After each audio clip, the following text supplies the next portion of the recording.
Tere! Sel õppeaastal sai alguse Tartu Forseliuse kooli raadioring, mis sai rahastuse Tartu linnalt õppekava toetava projektina. Projekti käigus valmis ka järgnev kuulamine. 25. mail toimus ideekohvik, mille jooksul küsitlesid osalejaid ja korraldajaid raadioringi õpilased Janno Taliväting, Leele Joala ja Karoliine Suits. Head kuulamist! Kes teie täpsemalt olete? Mina olen Natali ja mina olen huvijuht. Ja kust tuli idee teha seda ideede kohvikut? Meie oma kooliga osaleme ühes Erasmus Plus projektis, kus on mitu erinevat kooli ja seal me käsitleme sellist teemat nagu õpilaste kaasamine. Ja siis selle projekti koolituse käigus tuligi mõte, et meie võiksime õpilasi kaasata läbi selle ideekohviku. Kas on mõni huvitav idee, mida täna olete kuulnud, mis tundub nagu väga hea idee? Korra, kui ma siin ringi kõndisin, siis ma kuulsin, et poisid tõid välja, et klassides võiks olla konditsioneer ja sellega ma olen täitsa nõus, sest eriti praegu, kui soojaks läheb, siis mõnes klassis on ikka paras saun. Nii et kui ma seda kuulsin, siis mõtlesin, et siit võib ikka päris häid ideid tulla küll. Kui suur oleks näiteks tõenäosus, et need ideed, mis siin pakutakse, saavad päriselt teoks?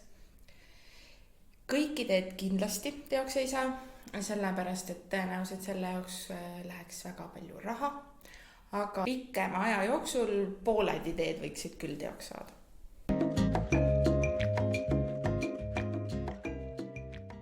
Minu nimi on Mairo Libav ja ma käin 9. B-klassis. Mina tulin ideede kohvikusse sellepärast, kuna mina tahtsin rääkida, mis minu arvates võiks koolis olla, mis võiks paremini koolis olla ja mida võiks natukene ka muuta ja muidugi ka väikse söögi pärast ka. Mis te auhinnadest arvate? Minu arvates need auhinnad olid päris vahvad. Aitäh, et tulite intervjuule. Aitäh!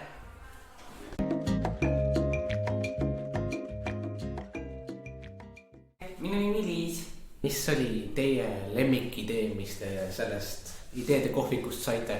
Ideid oli hästi palju ja kõik olid väga huvitavad ja head, aga üks selliseid üllatavamaid ja päris tore oli, et koolil võiks olla oma maskott ja see maskott võiks aeg-ajalt mööda kooli käia ja kallistada õpilasi.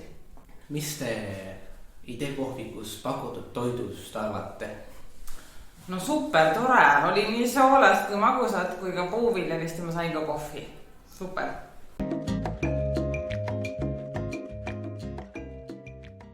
Sa tahaksid tutvustada, et kes sa oled? Mina olen Kirde Johanna Loidus, käin Forseliuse koolis 1. B-klassis. Mis on sinu ideed? Näiteks õue võiks viia batuudi kiigud, sest mul on kodus kiigud ja batuut olemas ja nad on nii vahvad ja tahan, et teised ka seda lõbu naudiksid. Ja see on väga hea idee.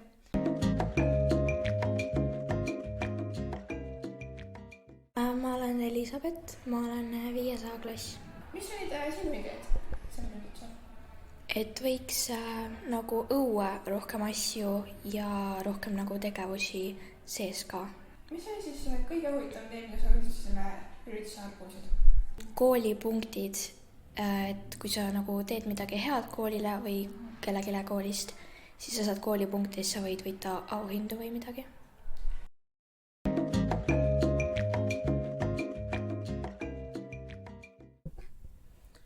Raadioringi alustamist toetas Tartu linn, juhendajad on Eileen Laidus ja Natali Menning.